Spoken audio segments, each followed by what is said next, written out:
जर तुम्ही age 35+ runner असाल आणि प्रत्येक दुसऱ्या महिन्यात काफ, नी किंवा हिपमध्ये निगल येत असेल, तर हा मायलेजचा इश्यू नाहीये. तुम्ही वीकली लाँग रन करता, इंटरव्हल्स करता, शूज सुद्धा चेंज केलेत.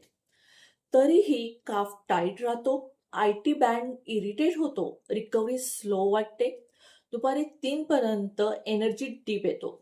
प्रॉब्लेम रनिंगमध्ये नाही, प्रॉब्लेम हिप अँकल सिक्वेन्सिंग आणि अनस्टेबल फ्युएल टायमिंगमध्ये आहे. यासाठी मी 7 day runner reset program launch करते. यामध्ये आपण हिप अँकल मोबिलिटी अनलॉक करतो, डीप कोर स्टॅबिलाइज करतो, काफ टायमिंग ऑप्टिमाइज करतो आणि हिडन शुगर व्होलॅटिलिटी रिमूव्ह करतो. फक्त 20 मिनिट्स डेली.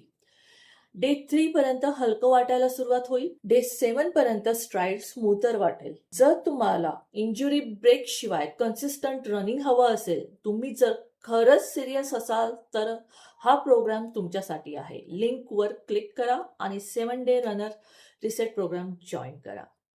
बाय.